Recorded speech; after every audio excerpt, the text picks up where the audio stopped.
जाति नाते बांग्लादेश ने याद करो। वे धर्म देख के मारे हैं तुम तो जाति में बट गए रे। अब लहराओ भगवा। ಮೂಡಲಕೆರೆನ ಸುದ್ದಿವಾಹಿನಿಗೆ ಸ್ವಾಗತ. ಇದು ನಿಮ್ಮ ವಿಶ್ವಾಸದ ವಾಸ್ತವ ಸುದ್ದಿಯ ಪ್ರತೀಕ. ಮುಳಬಾಗಿಲು ತಾಲೂಕಿನ ಬೈರಕೂರಿನಲ್ಲಿ ಅಕ್ರಮ ಗೋ ಸಾಗಾಟ ಪತ್ತೆ, ಕಾನೂನು ಇದ್ದರೂ ನಿರ್ಲಕ್ಷ್ಯವೇ? ಕೋಲಾರ ಜಿಲ್ಲೆ ಮುಳಬಾಗಿಲು ತಾಲೂಕಿನ ಬೈರಕೂರು ಗ್ರಾಮದಲ್ಲಿ ಅಕ್ರಮವಾಗಿ ಕಸಾಯಿಖಾನೆಗೆ ಸಾಗಿಸಲಾಗುತ್ತಿದ್ದ ಸುಮಾರು 19 ಹಸುಗಳನ್ನು ಬಜರಂಗ ದಳದ ಕಾರ್ಯಕರ್ತರು ತಡೆದು ರಕ್ಷಿಸಿದ ಘಟನೆ ಬೆಳಕಿಗೆ ಬಂದಿದೆ. ರಾಜ್ಯದಲ್ಲಿ ಗೋಹತ್ಯೆ ನಿಷೇಧ ಕಾನೂನು ಜಾರಿಯಲ್ಲಿದ್ದರೂ ಇಂತಹ ಘಟನೆಗಳು ನಿರಂತರವಾಗಿ ನಡೆಯುತ್ತಿರುವುದು ಕಾನೂನು ಜಾರಿಗೆ ಸಂಬಂಧಿಸಿದ ಪ್ರಶ್ನೆಗಳನ್ನು ಮತ್ತೆ ಎಬ್ಬಿಸಿದೆ. ಮಾಹಿತಿಯ ಪ್ರಕಾರ ಆಂಧ್ರಪ್ರದೇಶದ ಪುಂಗನೂರಿನಿಂದ ಮುಳಬಾಗಿಲು ಮಾರ್ಗವಾಗಿ ಬೆಂಗಳೂರಿಗೆ ತೆರಳುತ್ತಿದ್ದ KA 53 AB 5296 ಸಂಖ್ಯೆಯ ಈಚರ್ ವಾಹನದಲ್ಲಿ ಅಕ್ರಮವಾಗಿ ಹಸುಗಳನ್ನು ಸಾಗಿಸಲಾಗುತ್ತಿತ್ತು. ಈ ವಿಚಾರ ತಿಳಿದ ಸ್ಥಳೀಯ ಬಜರಂಗದಳ ಕಾರ್ಯಕರ್ತರು ಮತ್ತು ಗ್ರಾಮಸ್ಥರು ಬೈರಕೂರು ಬಳಿ ವಾಹನವನ್ನು ತಡೆದು ಪೊಲೀಸ್ ಸಹಾಯವಾಣಿ 112ಗೆ ಮಾಹಿತಿ ನೀಡಿದರು. ವಾಹನವನ್ನು ತಡೆದ ವೇಳೆ ಡ್ರೈವರ್ ನಯಾಜ್ ಶರೀಫ್ ಮತ್ತು ಕ್ಲೀನರ್ ವಾಹನವನ್ನು ಬಿಟ್ಟು ಪರಾರಿಯಾಗಿದ್ದಾರೆ ಎಂದು ತಿಳಿದು ಬಂದಿದೆ. ನಂತರ ಸ್ಥಳಕ್ಕೆ ಬಂದ ನಂಗಲಿ ಪೊಲೀಸರು ವಾಹನವನ್ನು ವಶಕ್ಕೆ ಪಡೆದು ಹಸುಗಳನ್ನು ಕೂಡ ನಂಗಲಿ ಪೊಲೀಸ್ ಠಾಣೆಗೆ ಕರೆತಂದರು. ಪೊಲೀಸರ ಸಮ್ಮುಖದಲ್ಲಿ ಪಶು ವೈದ್ಯರಿಂದ ಹಸುಗಳ ಆರೋಗ್ಯ ತಪಾಸಣೆ ನಡೆಸಿ ನಂತರ ಪ್ರಕರಣ ಸಂಬಂಧ ಮಹಜರು ನಡೆಸಿ ಪ್ರಕರಣ ದಾಖಲಿಸಲಾಗಿದೆ. ನಂತರ ಈ ಹಸುಗಳನ್ನು ಕೋಲಾರ ಜಿಲ್ಲೆಯ KGF ತಾಲೂಕಿನ ಗುಟ್ಟಹಳ್ಳಿ ಗೋಶಾಲೆಗೆ ಕಳುಹಿಸಲಾಗಿದೆ ಎಂದು ತಿಳಿದು ಬಂದಿದೆ. ಈ ಕಾರ್ಯಾಚರಣೆಯಲ್ಲಿ ಬಜರಂಗ ದಳದ ಕುಮಾರ್, ಮಂಜುನಾಥ್, ರಾಜು, ಸುಬ್ರಹ್ಮಣಿ, ಮುರಳಿ ಸೇರಿದಂತೆ ಸ್ಥಳೀಯರು ಭಾಗವಹಿಸಿದರು.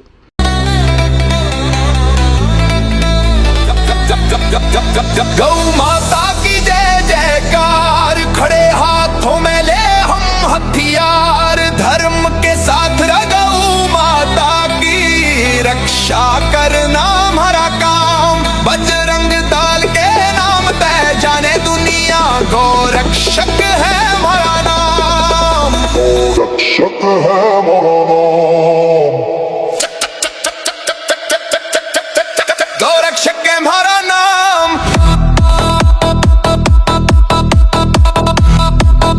ಇಲ್ಲಿ ಗಮನಾರ್ಹ ವಿಷಯವೇನೆಂದರೆ ಕರ್ನಾಟಕದಲ್ಲಿ ಕರ್ನಾಟಕ ಗೋವಧೆ ನಿಷೇಧ ಮತ್ತು ಗೋ ಸಂರಕ್ಷಣಾ ಅಧಿನಿಯಮ 2020 ಜಾರಿಯಲ್ಲಿದ್ದು ಹಸುಗಳ ವಧೆ ಹಾಗೂ ಅಕ್ರಮ ಸಾಗಾಟಕ್ಕೆ ಕಟ್ಟುನಿಟ್ಟಿನ ನಿಷೇಧವಿದೆ.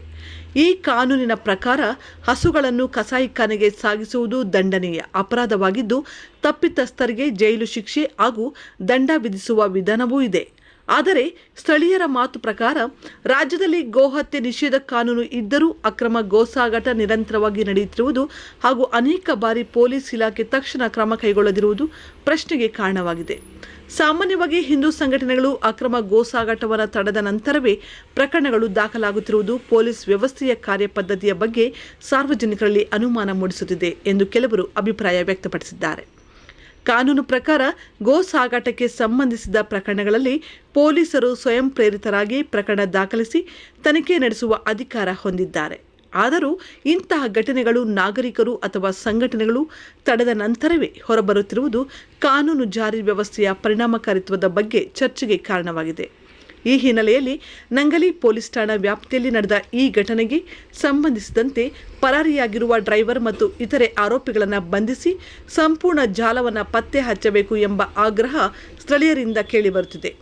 ಇದೇ ವೇಳೆ ರಾಜ್ಯದಲ್ಲಿ ಜಾರಿಯಲ್ಲಿರುವ ಗೋ ಸಂರಕ್ಷಣಾ ಕಾನೂನನ್ನು ಕಟ್ಟುನಿಟ್ಟಾಗಿ ಅನುಷ್ಠಾನಗೊಳಿಸುವುದರ ಜೊತೆಗೆ ಅಕ್ರಮ ಗೋ ಸಾಗಾಟದ ವಿರುದ್ಧ ನಿರಂತರ ಪೊಲೀಸ್ ನಿಗಾವೂ ಅಗತ್ಯವಾಗಿದೆ ಎಂಬ ಮಾತು ಸಾರ್ವಜನಿಕ ವಲಯದಲ್ಲಿ ಕೇಳಿಬರುತ್ತಿದೆ. ವರದಿ ಬಜರಂಗಿ ಚಲ್ಪತಿ, ಮೂಡಲಕೆರೆನ ಸುದ್ದಿ. गर्मी से हर दिल में राम का नाम से, गद्दारों की छाती पे लिख दिया जय श्री राम से, पुलिस प्रशासन बाद में आवे पहले लड़बाजा करे, हमारी रेड परेड से एरिया में तस्कर भाजा करे। कान खोल के सुन लियो गो हत्यारों, तुम्हारी मौत बनकर खड़े हैं ये 3 यार, गौरक्षक डॉक्टर प्रकाश सिंह, गौरक्षक दत्त चौधरी और गौरक्षक अभिषेक ठाकुर। बोल गौ माता की जय।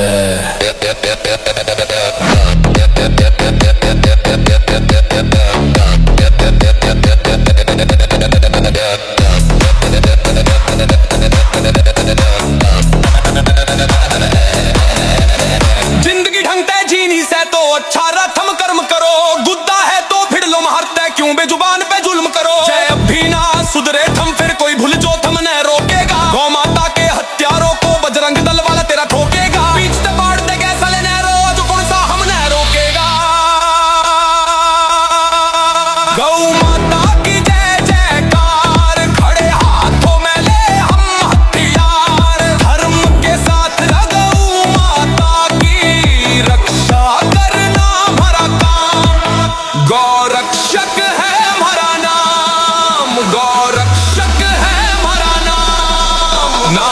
केस का डर ना जेल का खौफ, बस गौ माता का प्यार है। इन तीनों की यारी देख दुश्मन भी ಜೈ ಶ್ರೀರಾಮ್.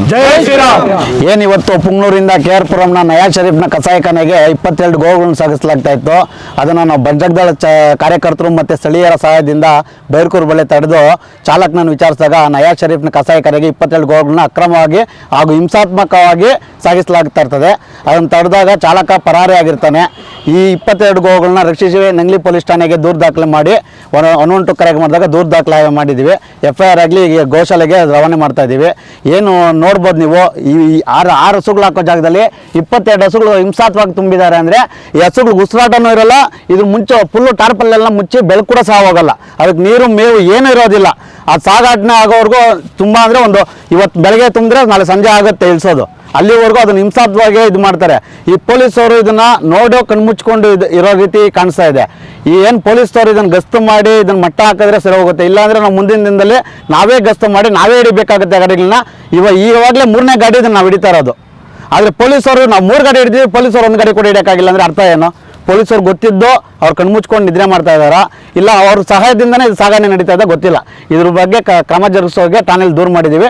FIR ದಾಖಲಾಗ್ತಾ ಇದೆ. ಜೈ ಶ್ರೀರಾಮ್. ಜೈ ಶ್ರೀರಾಮ್. ಜೈ ಶ್ರೀರಾಮ್. ಜೈ ಶ್ರೀರಾಮ್. ಆ ಭಾಗದಾಗ ರೈತರುಗಳು ಕೂಡ ಸಹಕಾರ ಮಾಡಿದ್ದಾರೆ. ಇದಕ್ಕೆ ದಯವಿಟ್ಟು ರೈತರುಗಳೇ ನಾವು ಕೋರ್ಕೊಳ್ಳೋದು ಒಂದೇ, ನೀವು ಸಾಕೋಕ್ಕಾಗಿಲ್ಲ ಅಂದರೆ ಗೋಶಾಲೆಗೆ ಮಾರ್ಬಿಡಿ. ಗೋಶಾಲೆಗೆ ಮಾರೋದಲ್ಲ, ಕೊಟ್ಬಿಡಿ. ಗೋಶಾಲೆ ಸಾಕೋತಾರೆ. ನೀವು 5,000 10,000 ಮಾಡಿದ್ರೆ ಇದೇ ಥರ ಕಸಾಯಿಖಾನೆಗೆ ಹೋಗುತ್ತೆ ಗೋವುಗಳೆಲ್ಲ. ದಯವಿಟ್ಟು ಮಾರಬೇಡಿ. ನಿಮ್ಮ ಸಹಕಾರದಿಂದ ಇದನ್ನು ನಾವು ಹಿಡಿದಿದ್ದೀವಿ. ನಾವು ಇದನ್ನು ಗೋಶಾಲೆಗೆ ರವಾನೆ ಮಾಡ್ತೀವಿ. ನೋಡಿ, ನೀವು ನೋಡ್ಬೋದು, ಸುಸ್ತಾಗಿ ಎಲ್ಲ ಕೆಳಗಡೆ ಬಿದ್ದೋಗಿದೆ ಹಸುಗಳೆಲ್ಲ. ಇದೆಲ್ಲ ಹಸುಗಳು ಕೆಳಗಡೆ ಬಿದ್ದೋಗಿದೆ. ಇದನ್ನು ನಾವು ಏನು ಇದ್ರ ಮೇಲೇನೆ ದೂರನ್ನ ದಾಖಲು ಮಾಡ್ತಾ ಇದ್ದೀವಿ.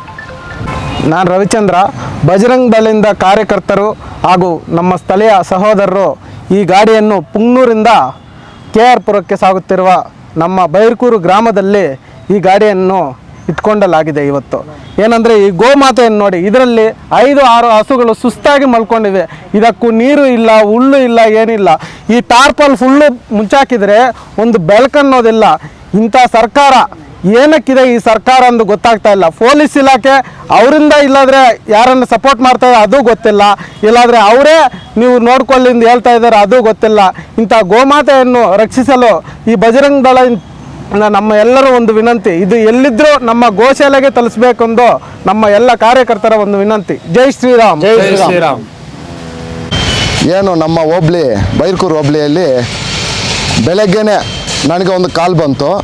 ಹಿಂಗೆ ಬೈರ್ಕೂರಲ್ಲಿ ನಮ್ಮ ಬಜರಂಗ್ ದಳದವ್ರು ಬಂದು ಪುಂಗ್ನೂರಿಂದ ಬರ್ತಾ 19 ಹಸುಗಳು ಎತ್ತುಗಳು ಮತ್ತು ನಿಜವಾಗ್ಲೂ ಅದನ್ನು ನೋಡ್ತಾ ಇದ್ದರೆ ನಾಟಿ ಹಸುಗಳು ಹಾಲು ಕೊಡೋ ಹಸು ತಾಯಂದ್ರನ್ನ ಕರ್ಕೊಂಬರ್ತಾಯಿದ್ರೆ ನಿಜವಾಗ್ಲೂ ನೋವಾಯಿತು.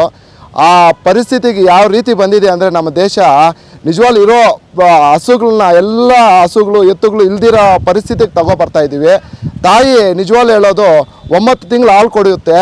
ನಾವು ಜೀವನ ಪೂರ್ತಿ ಸಾಯೋವರೆಗೂ ಯಾವುದಾದ್ರೂ ಹಾಲು ಕೊಡೋದು ಅಂದರೆ ನಮ್ಮ ಮಾತೃ ಯಾವುದು ಇದೆಯೋ ಗೋ ಮಾತೃ ಅಂತೀವಿ, ಆ ತಾಯಿ ನಿಜವಾಗ್ಲೂ ನಮ್ಗೆ ಕೊಡೋದು. ನಿಜವಾಗ್ಲೂ ನೀವು ಥಿಂಕ್ ಮಾಡಿ ಯೋಚನೆ ಮಾಡಿ, ಇಂಥವನ್ನ ನಾವು ರಕ್ಷಣೆ ಮಾಡಿದ್ರೆ ನಮಗೂ ದೇವರು ಒಳ್ಳೇದು ಮಾಡುತ್ತೆ. ಇದು ಬೆಂಗಳೂರು ಕಡೆ ನಿಜವಾಗ್ಲೂ ಪ್ರತಿ ಸಲಿನೂ ಬೆಂಗಳೂರು ಕಡೆ ಈ ಪುಂಗ್ನೂರಿಂದ ಬೆಂಗಳೂರು ಕಡೆ ಹೋಗ್ತಾನೆ ಇತ್ತು. ನಮ್ಮ ಬಜರಂಗ್ ದಳದವ್ರಿಗೆ ಮಾಹಿತಿ ಬಂದು ಹಿಂಗೆ ಬೈರ್ಕೂರು ಹತ್ರ ನಿಲ್ಲಿಸಿ ಅಲ್ಲಿ 100 ಜನ ಸೇರಿ ಅದನ್ನು ಹಿಂಗೆ ಹೇಳಿದ್ರು. ಮತ್ತೆ ನಾನು ಮೇಡಮ್ಗೆ ಒಂದ್ಸಲಿ ಕರೆ ಮಾಡಿ, ಮೇಡಮ್ ಈ ಥರ ಆಗ್ತಾಯಿದೆ ಅಂಥೇಳಿ ಅದ್ರ ಮುಂಚೆನೇ ಬಜರಂಗ್ ದಳದವ್ರು ತಿಳಿಸಿದ್ರು. ನಾನು ಒಂದ್ಸಲಿ ತಿಳಿಸಿದೆ. ಮತ್ತು ಅವರು ಬಂದು ಮತ್ತೆ ವೆಹಿಕಲ್ನ ನೆಂಗ್ಲಿ ಸ್ಟೇಷನ್ಗೆ ಕರ್ಕೊಬಂದು 19 ಹಸು ಹೆಂಗಿದೆ ಗೊತ್ತಾ ಪಾಪ, ಅದು ಕೆಲವು ಬಿದ್ದೋಗಿದೆ, ಸಾವು ಬದುಕಲ್ಲಿದೆ. ಅದನ್ನು ನೋಡಿದಾಗ ನಿಜವಾಗ್ಲೂ ಒಬ್ಬ ಮನುಷ್ಯನಿಗೆ ಅವ್ರು ಯಾರು ಅದನ್ನು ಕರ್ಕೊಂಡು ಹೋಗ್ತಾರೆ ಅವ್ರಿಗೆ ಆ ಪರಿಸ್ಥಿತಿ ಬಂದರೆ ಅವರು ಹೆಂಗಿರುತ್ತೆ, ಅವ್ರ ಮನೆಯವ್ರಿಗೆ ಹಂಗೆ ಪರಿಸ್ಥಿತಿ ಬಂದಾಗ ಅವ್ರು ಯಾವ ರೀತಿಯಲ್ಲಿರ್ತಾರೆ ಅಂತ ನಾನು ನಿಜವಾಗ್ಲೂ ಅವ್ರು ತಿಳ್ಕೊಬೇಕು. ನಿಜವಾಗ್ಲೂ ಹೇಳ್ತಾ ಇದ್ದೀನಿ, ಹಾಲು ಕೊಡೋದು ತಾಯಿ ಸಮಾನ. ಯಾರು ಹಸುಗಳನ್ನ ಯೂಸ್ ಮಾಡ್ತಾರೋ ಅದನ್ನು ನಿಜವಾಗ್ಲೂ ಹೇಳ್ತಾ ಇದ್ದೀನಿ, ತಾಯಿನ ನಾವು ದ್ರೋಹ ಮಾಡ್ದಂಗೆ ಆಗುತ್ತೆ. ನಾನೊಬ್ಬ ರೈತನಾಗಿ ನಾನೊಬ್ಬ ಹಸುಗಳನ್ನ ಇಟ್ಟು ನಾನು ಅದನ್ನು ಎಲ್ಲ ಎಮ್ಮೆಗಳು ಹಸುಗಳು ನಾಟಿ ಹಸುಗಳು ಎಲ್ಲ ನಾನು ಸಾಕಿದವನು, ನಾನು ಚಿಕ್ಕ ವಯಸ್ಸಿಂದ ಅದರಲ್ಲಿ ಬೆಳೆದವನು, ಅದನ್ನು ಹಾಲು ಕುಡಿಯೋವನು. ಅದನ್ನು ಪ್ರತಿಯೊಬ್ಬರು ತಿಳಿಸೋದೇನೆಂದರೆ ನಮ್ಮ ದೇಶ ಉಳಿಬೇಕು ಅಂದರೆ ಹಸುಗಳು ಉಳಿಬೇಕು, ಹಸು ಇರಬೇಕಂದ್ರೆ ದೇಶನೂ ಉಳಿಯುತ್ತೆ ಅಂತ ಹೇಳ್ತಾ ಯಾರೇ ಆಗಲಿ ಯಾವ ಜಾಗದಲ್ಲಾಗಲಿ ಇಂಥದ್ದು ಏನಾದರೂ ನಡೀತಾ ಇದ್ದರೆ ನಮ್ಮ ಬಜರಂಗ ದಳದವರಿಗೆ ಮತ್ತು ನಮ್ಮ ಭಾಜಪದವರಿಗೆ ನಮ್ಮ ಶಿವಸೇನದವರಿಗೆ ನಮ್ಮ ಯಾವುದೇ ಸಂಘಕ್ಕೆ ತಿಳಿಸಿ ಬಂದು ಅದೇ ಕ್ಷಣದಲ್ಲಿ ಇದು ಮಾಡ್ತೀವಿ. ಇನ್ನೂ ಸಾಕೋಕ್ಕಾದರೆ ಕೇಳಿ, ನಮ್ಮ ಕೈಯಿಂದ ಬೇಕಂದ್ರೆ ನಾವೇ ಕೊಡ್ತೀವಿ, ಸಾಕಿ ಇನ್ನೂ 10 ಹಸು ಆಗಲಿ, 10 ಹಸುವಿಂದ ಇನ್ನೊಂದು 10 ಹಸು ಆಗಲಿ, ಇಲ್ದಿರೋರು ಕೊಡೋಣ ಅಂತೇಳಿ ನಾನು ಮಾತನ್ನು ಮುಗಿಸ್ತಾ ಇದ್ದೀನಿ. ಈಗ ಇದನ್ನು ನಮ್ಮ ಹಸುಗಳ ಇದು ಏನಿದೆಯಾ ಗೋಶಾಲೆಗೆ ನಾವು ತಲುಪಿಸ್ತಾ ಇದ್ದೀವಿ. ಅದಕ್ಕೆಲ್ಲ ಮುಖ್ಯ ಕಾರಣ ನಮ್ಮ ಬಜರಂಗ ದಳದವ್ರಿಗೆ ಸೇರುತ್ತೆ ಅಂತೇಳಿ ನಾನು ಮಾತು ಮುಗಿಸ್ತಾ ಇದ್ದೀನಿ. ಜೈ ಹಿಂದ್, ಜೈ ಶ್ರೀರಾಮ್.